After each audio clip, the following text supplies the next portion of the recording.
Florida State loses, Clemson loses, Miami loses, Duke loses. A upside down week in the ACC. Gonna make for a fun ACC power rankings, and I'm looking forward to it. I'm looking forward to diving into this with all of you. Love your comments. I always appreciate them.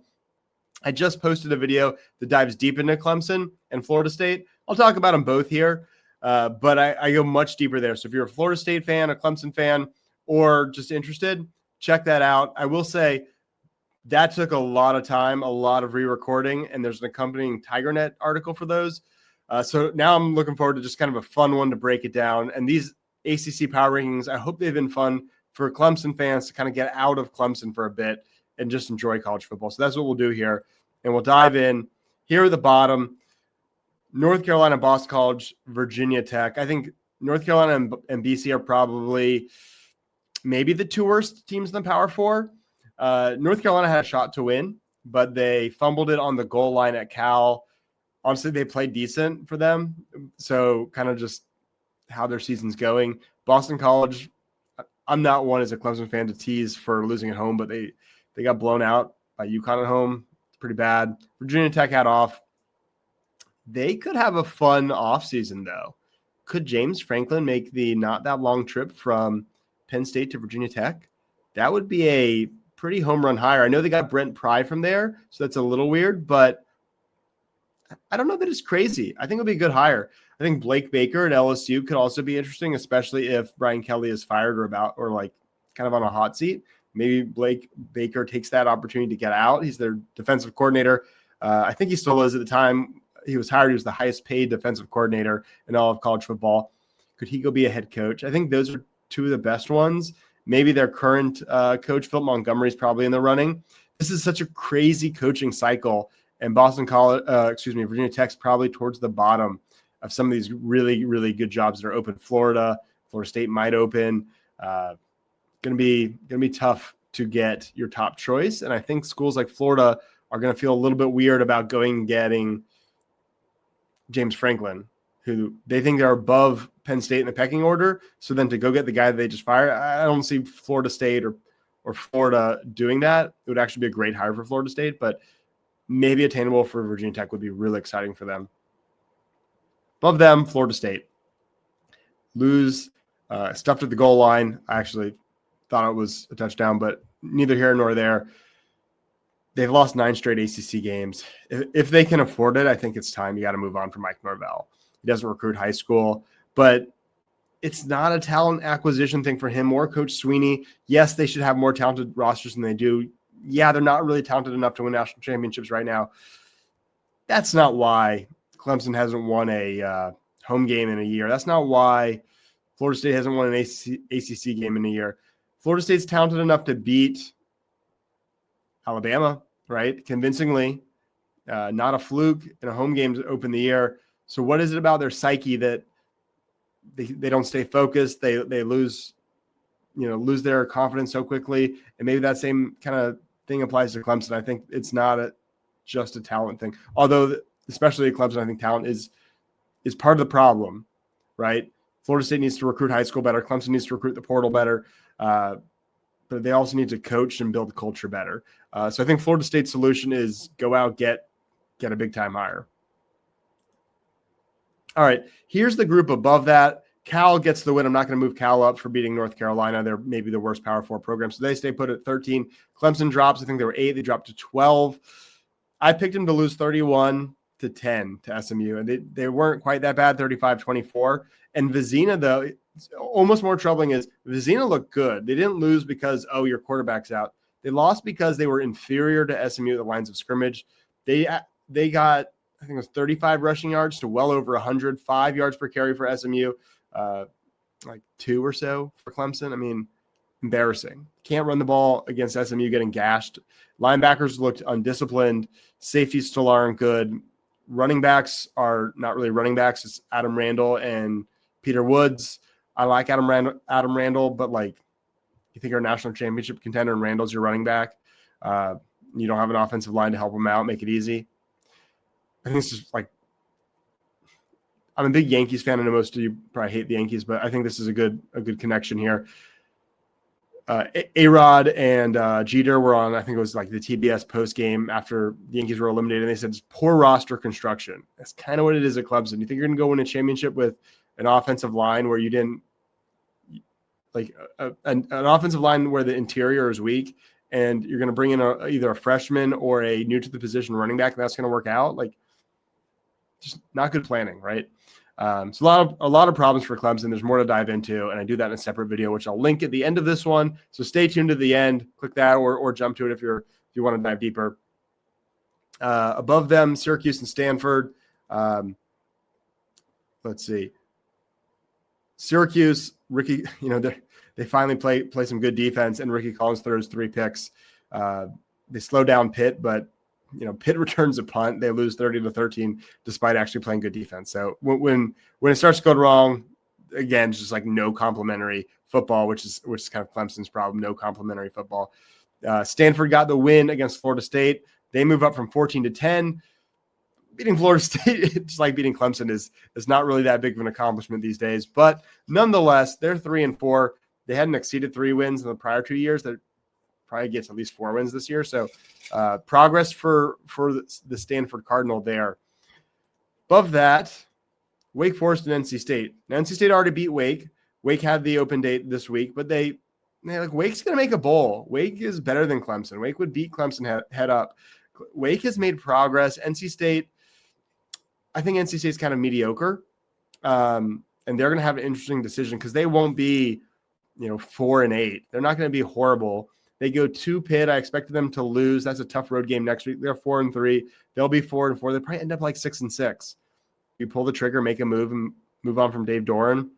He's got a lot of equity, but he's not like Coach Sweeney, where he's got just incredible equity, winning championships at the highest level.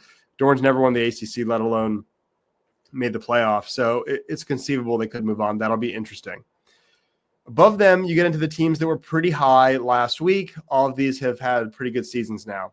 Duke, Pitt, Virginia, SMU. Duke, it's actually their 3rd loss, but I had them higher last week because they were undefeated in the ACC. I actually thought with Darian Mensah, I thought they could beat Georgia Tech.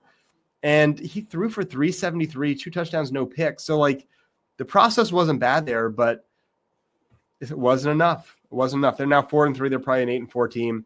Pitt actually has a worse ACC, or the same ACC record, 3-1, but they're 5-2 overall. So I jumped them over Duke because they beat Syracuse. And this was a weird game because Mason Heinschel, who's their freshman quarterback, this was the first time maybe they didn't have a great offensive game, but they did play complimentary football. Defense was great. Special teams was great. They had that punt return. They win 30-13. I think they're pretty good. I think they would beat Duke head to head. So that's how I kind of split that. I have them in the same tier. Then Virginia, they struggled with Washington State. They won 22-20. So credit for being plucky, but also you're struggling with Washington State at home. Not the most impressive. I think they're an okay team. I think SMU would beat them head to head, despite SMU having those 2 non-conference losses. SMU's also played a tougher non-conference schedule. Virginia's non-conference loss is to NC State, which sounds weird, but is correct.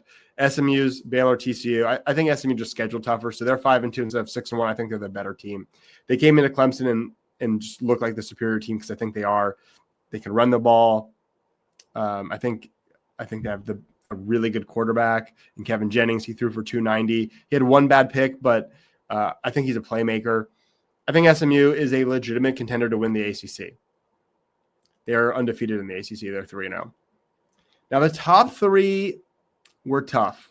Miami, you could easily still have 1, maybe 2. I have Miami down to 3. And they've looked good in every game until this last one. So it was tough. But look, I'm going to have Louisville above them because they have the same record overall. And Louisville is a team that I thought was going to be really, really good coming into the year. Chris Bell might be the best receiver in the ACC. He flashed. He was the best player on the field. And I think Jeff Brom, this might be controversial. I think Jeff Brom is the best coach in the conference. Since he joined the ACC in 2023, his Cardinals teams have won 24 games. No other head coaches won 24 games in that time period among ACC coaches. Not Sweeney, not Brent Key, Brenke's newer, but not Cristobal at Miami. No, Braum has been the most consistent.